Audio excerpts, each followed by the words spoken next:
Hey guys, Dark Angel here. So, as promised, and again, I apologize for the delay in the video, uh, in the reading of this video. So, the City of Chicago versus Banker, 112 Illinois Appellate Court, 94 in 1904. Again, I already hear it. You guys are going to say, "Well, Angel, this case is so old." Yep, it is. However, I want you to keep one thing in mind in the reading of this case. This case actually addresses another video that I'm going to actually be making. And that other video is about the statutes. Back then, they used to call them ordinances and whatever. Today we call them policies and statutes. So, back then they called them ordinance and, whatever they called them. But my point is this, okay?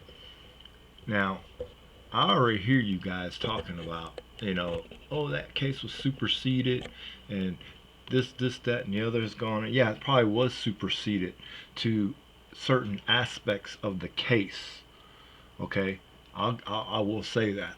The case probably was superseded to certain aspects of the case. I won't say that the case was superseded in its entirety because of one undisputed fact. Before I even read this case, I'm going to give you that one undisputed fact. To this day, 100 and something odd years later, to this very day, okay, there's still not a statute that addresses the issue of a private automobile.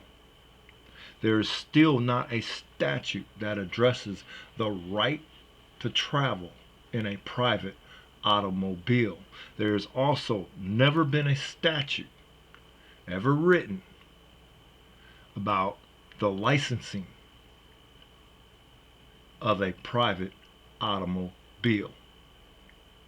Okay? So, if the case was superseded, it was superseded in other aspects. Private automobile, private use, personal private use of the automobile is the subject.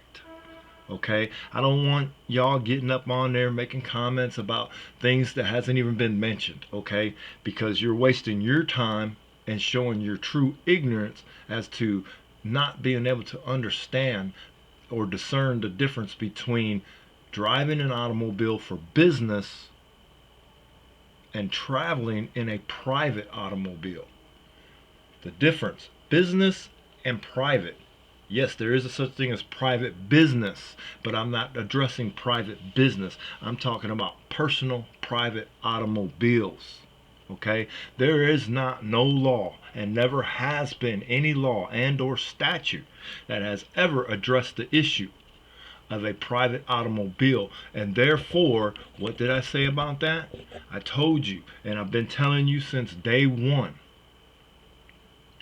where there is no policy, no statute written, no law can enforce.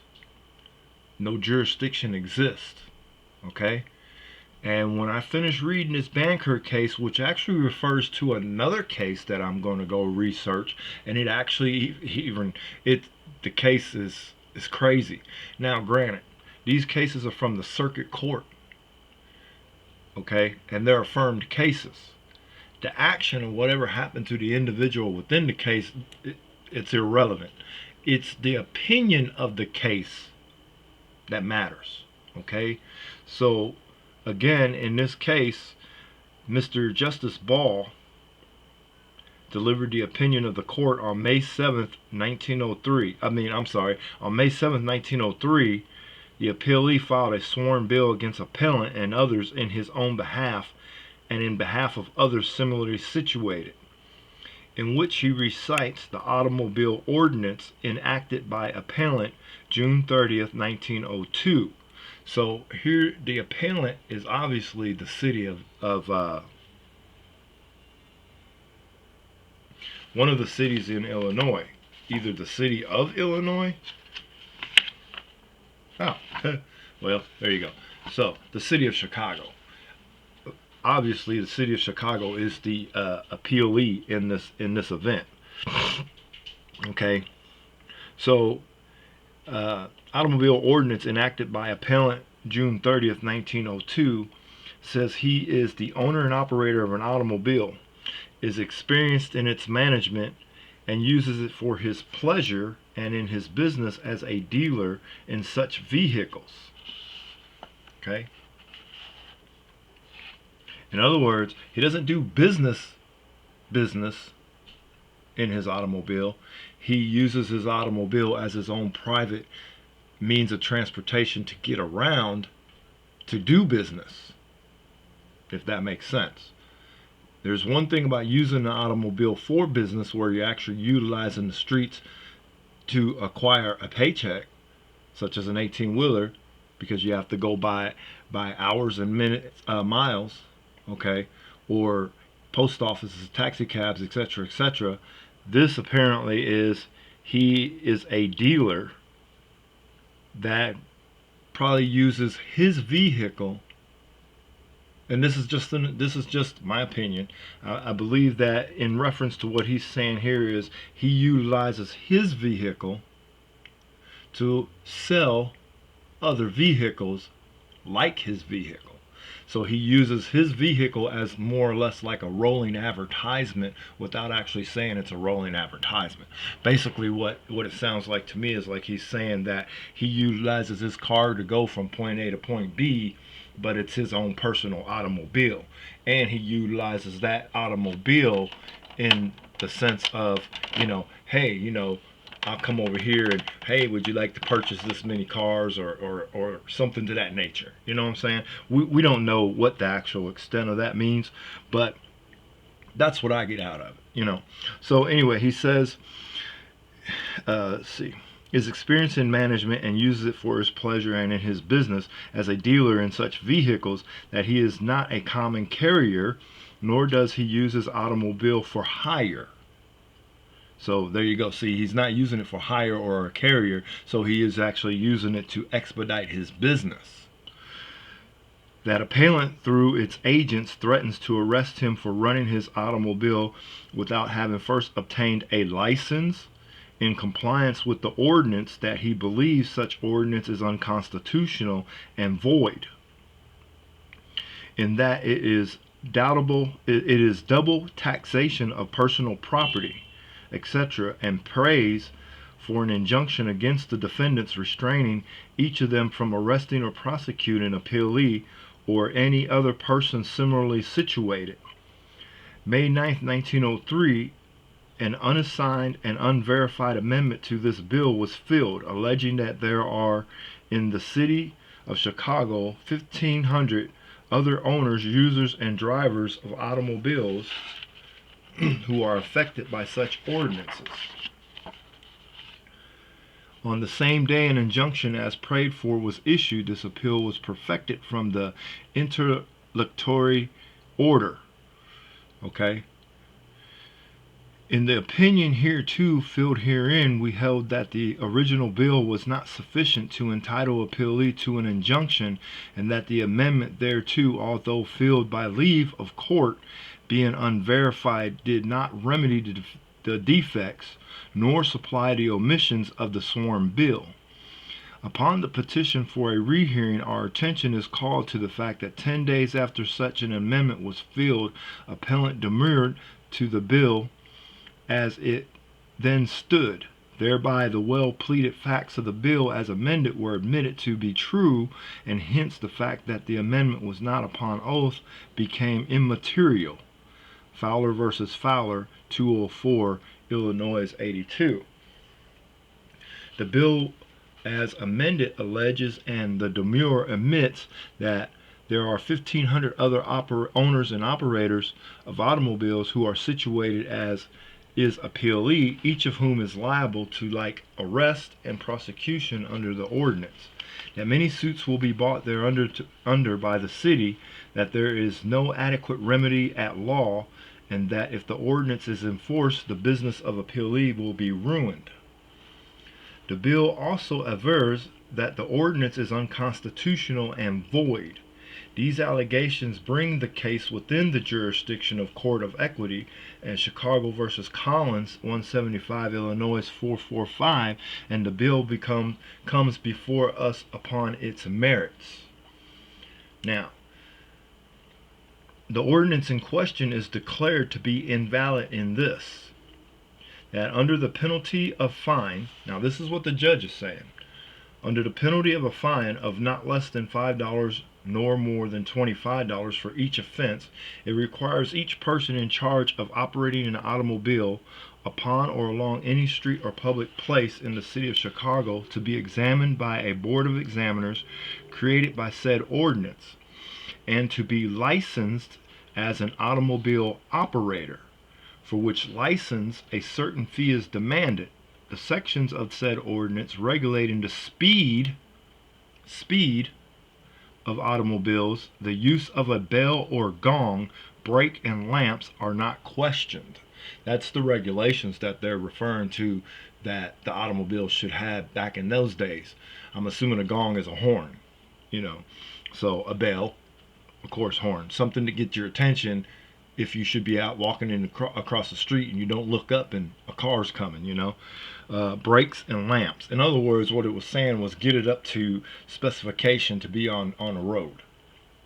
So makes perfect sense, So and anyway, yeah, moving on. So here we go. The powers of the city council are enumerated in section 62 of chapter 24 of R.S. Hurd. Among other powers is that of regulating the use of the streets and the speed of vehicles within the limits of the corporation, and the power to license and regulate certain occupations. License, hang on, let me make sure you heard that, okay? And the power to license and regulate certain occupations.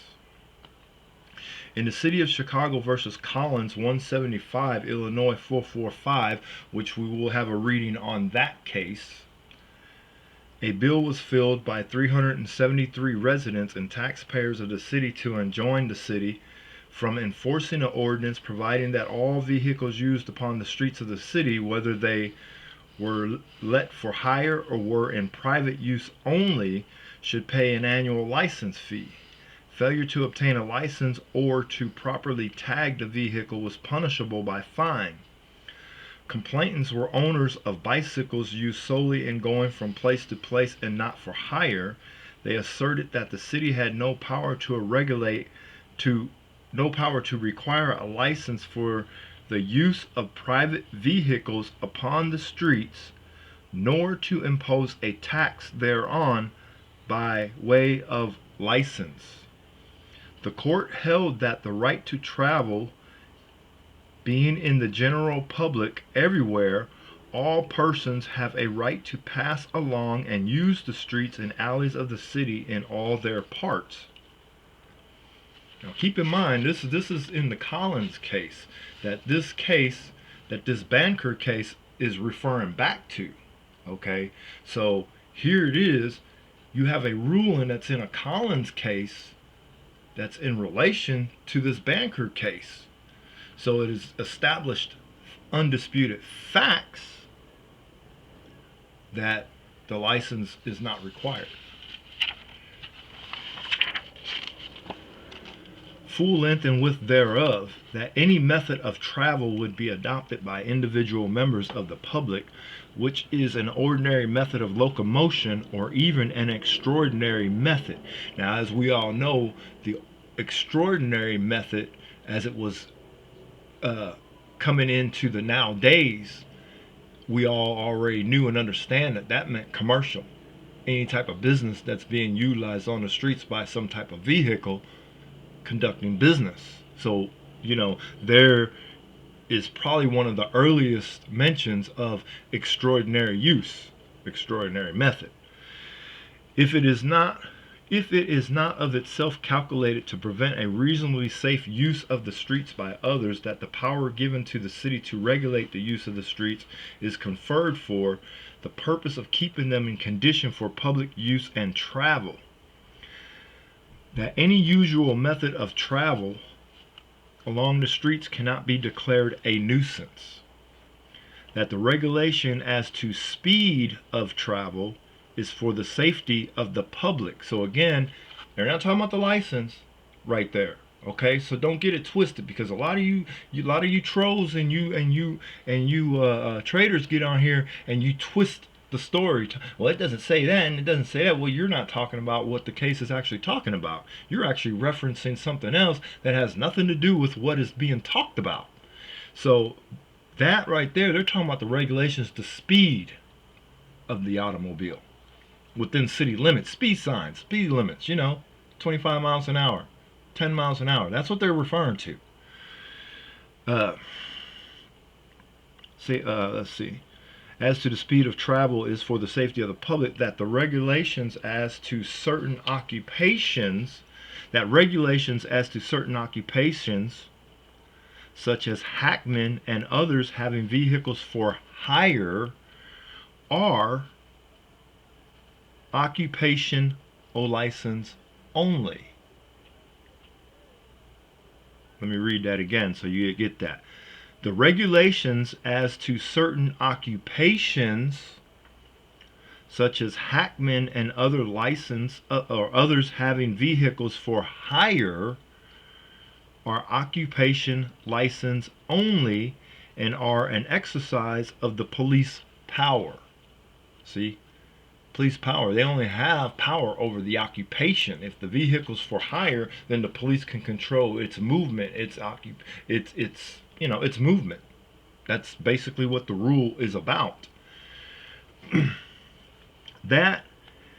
Police power, that a license implies a privilege, something that cannot be enjoyed without legal authority and cannot be demanded for the exercise of a right, free and open to all, as is the right of the citizen to ride and drive over the streets of the city without charge and without toll, provided he does so in a reasonable manner.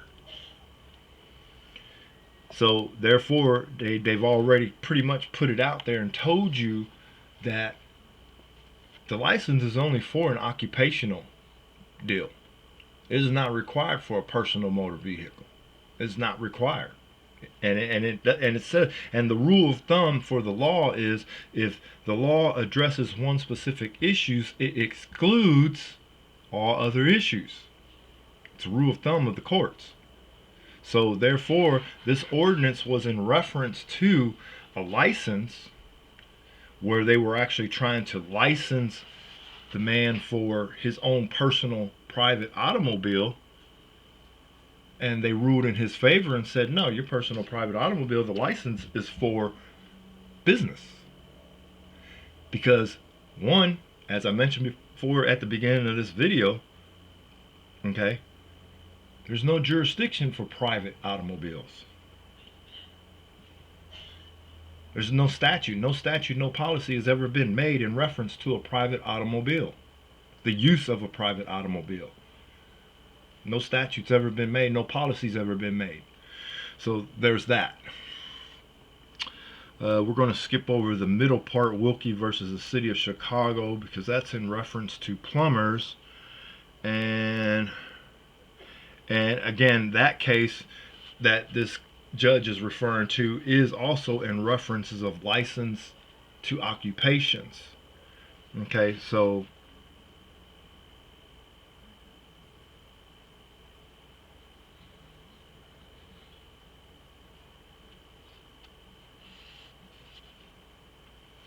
so in the City of Cairo versus Bros, BROSS 101 Illinois 475, the municipality had passed an ordinance requiring everyone carrying on the business of a merchant within the city limits to procure a license. Therefore, in an action brought under this ordinance, the Supreme Court say, when the legislator by the general incorporation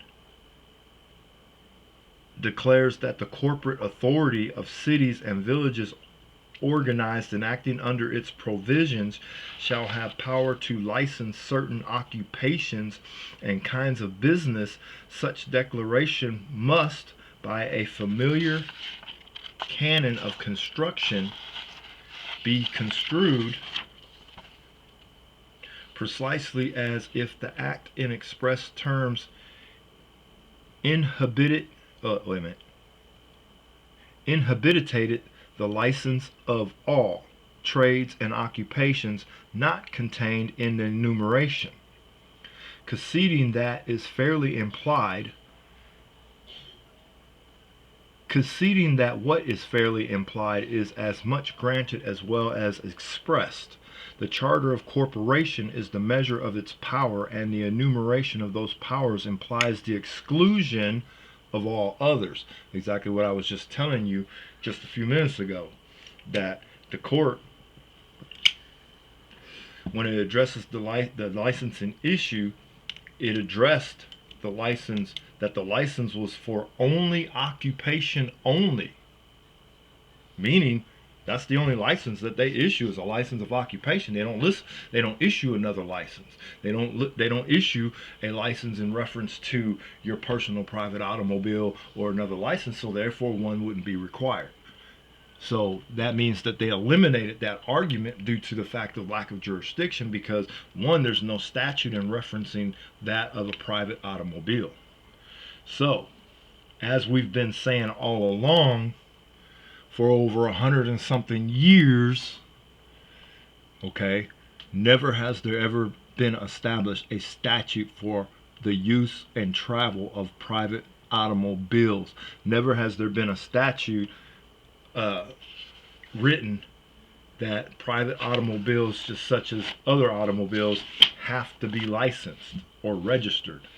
You know, granted, you have all these rules going on today where the states say that in order to make it lawful to drive, you have to have your automobile registered and all that. But I'm going to get into that in the next video. As a matter of fact, the very next video that comes out is going to be in reference to that. I'm going to show you the scam.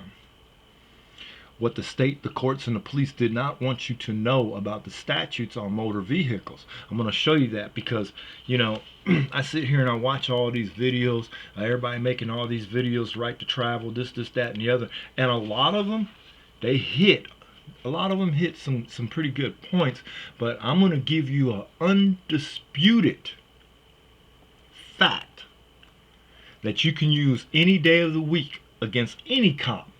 A tyrant cop, a good cop, and you can use it because there's a notation that is written by the state, that the statutes are written in their technical form,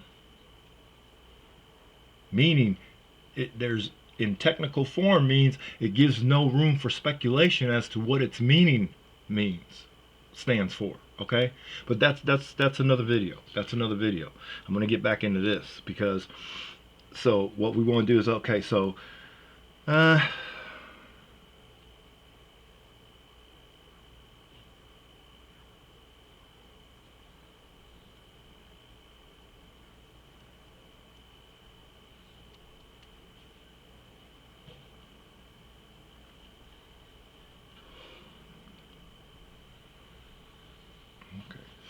So, okay, so we're going to get back into it.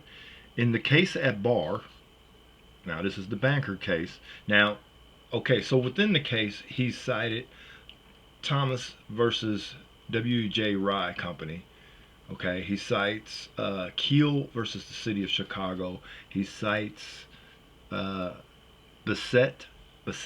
versus the people. 193 Illinois 334. So now we're going into the opinion, to the final opinion of the case. In the case at bar, the right of the appellee to use the streets is undoubted, meaning no questions asked. He can use the streets. It is true that he must use them without interfering with the safety of others in the exercise of the same right. Subject to that limitation, his right cannot, did you hear this? Are you listening to this? His right cannot be regulated by an ordinance. The fact that an automobile is a comparatively new vehicle is besides the question. The use of the streets must be extended to meet the modern means of locomotion. Moses versus the PFW and C. Rye Company, 21 Illinois.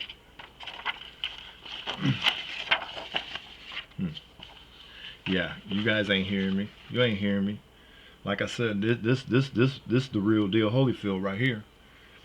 The speed of the automobile may be regulated, and reasonable safety appliances such as gongs and brakes may be required. That's the same thing that was found in that Collins case, where the judge in that case said the same thing. Okay, so the regulations is not the license. So don't get it twisted. The regulations is the speed of the automobile and the fact that whether or not it has the proper lighting, horns, brakes, etc., etc., safety issues. So that is the regulations they are referring to, not license. So get that out of your heads, because I know a lot of you are thinking that, well, the license, no, they ain't talking about license right there in that reading. They're not even referring to license. They're talking about the speed of the automobile. Those type of regulations.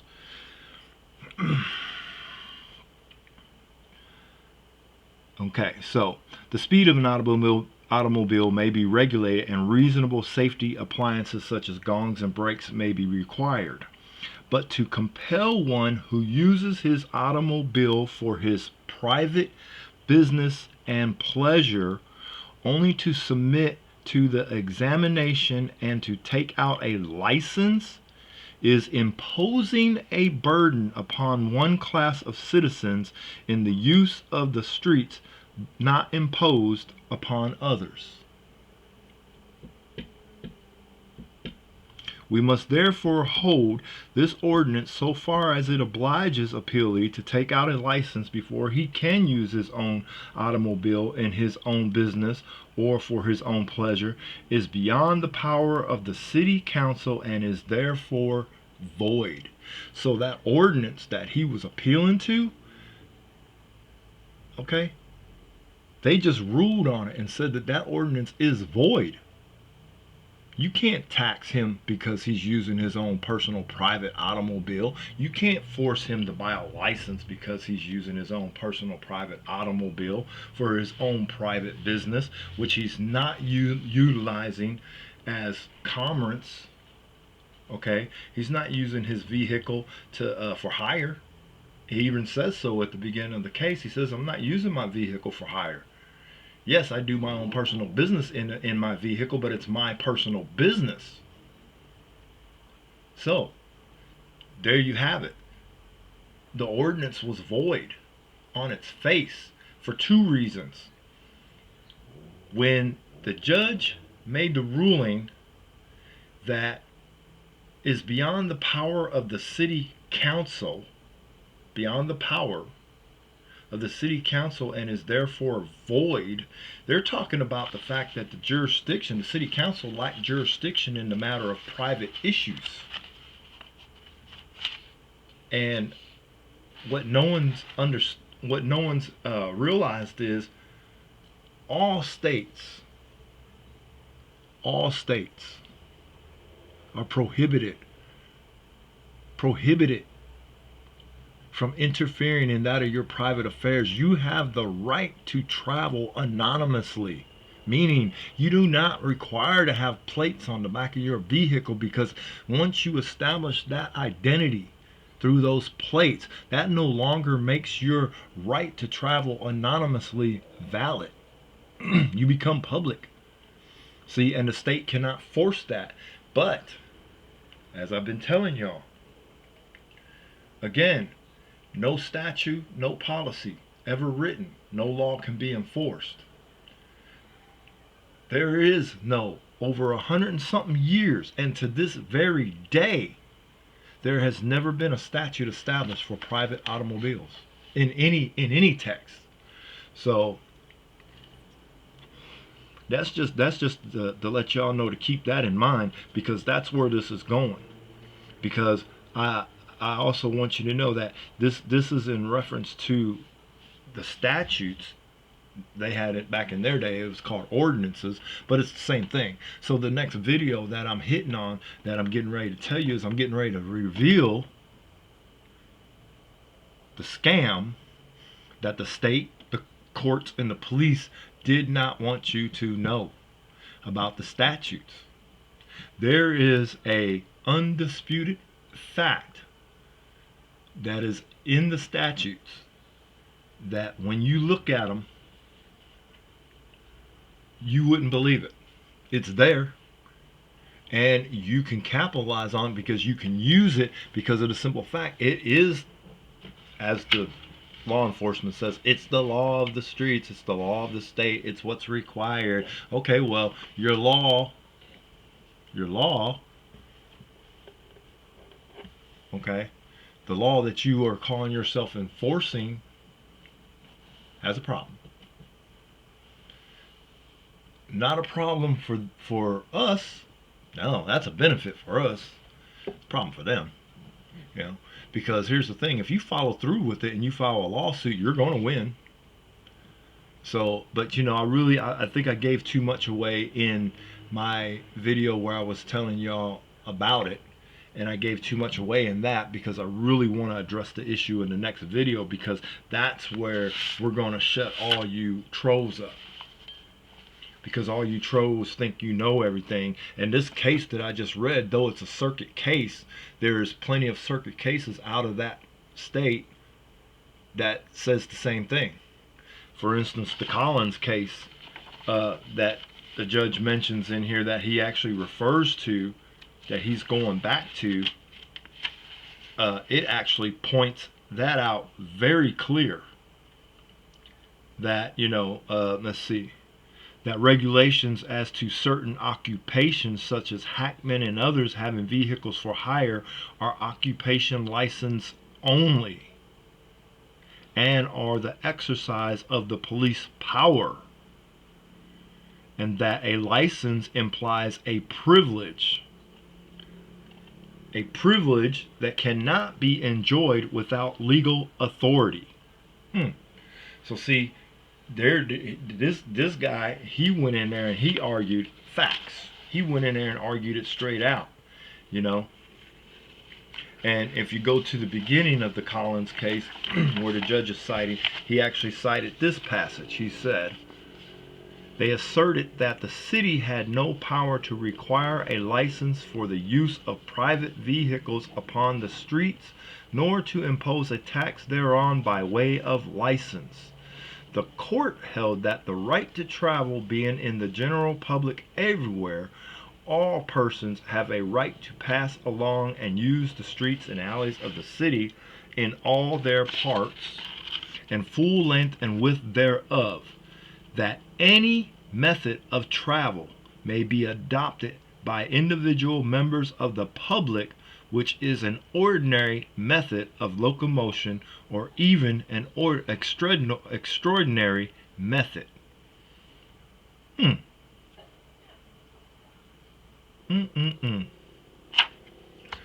No license for a private automobile, people.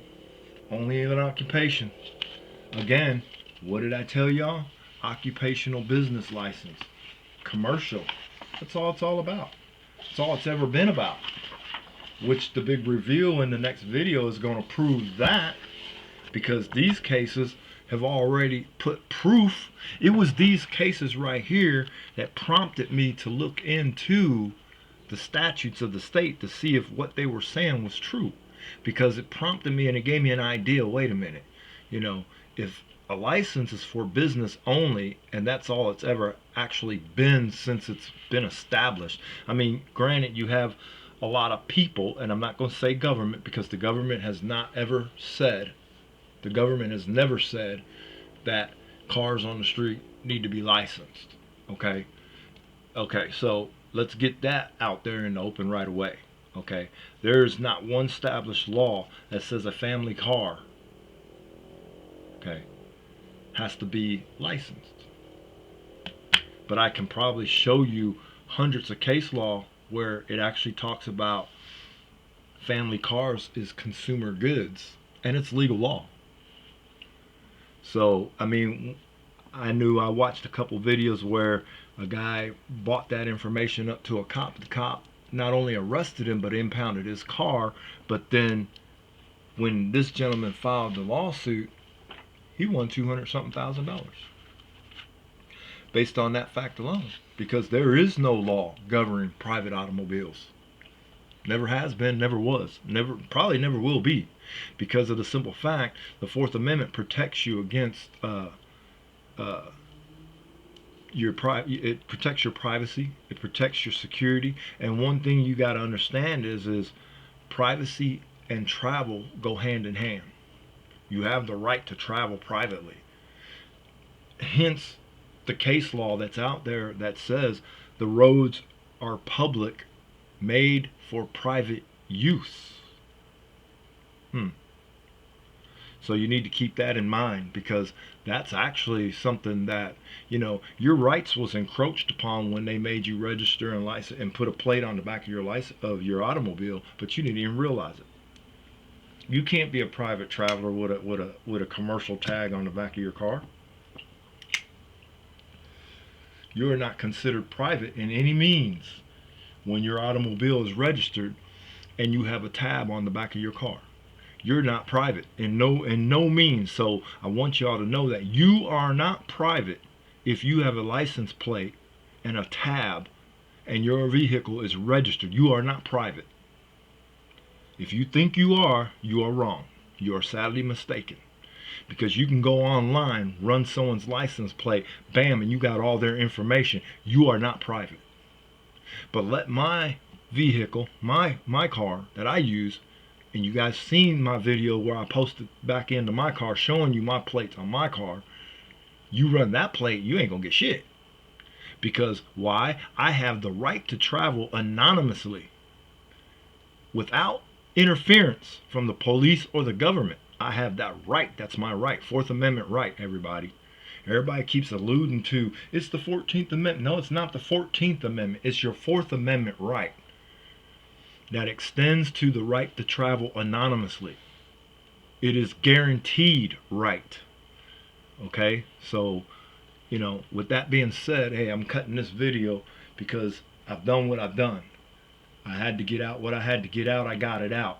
Now, all you trolls, you constitutional traitors, you guys get on here and make comments, because Frankie boy, I'm waiting for you, because I know you gonna want to make a comment. And here's the thing, Frankie boy, you don't have no ground to stand on, because exactly what you was arguing in that other case, that Dunk Lee case, try to argue that here. And go get the case. City of Chicago versus Banker, Banker, 112, Illinois, Appellate Court, 94, 1904. Granted, I know you're going to say, oh man, cases superseded that. No, they haven't. Ain't no case superseded this case, because there's no such case that has been ever established that addresses private, personal automobiles. Whoopsie. And there is no statute that addresses that issue either. Dark Angel, I'm out. Deuces.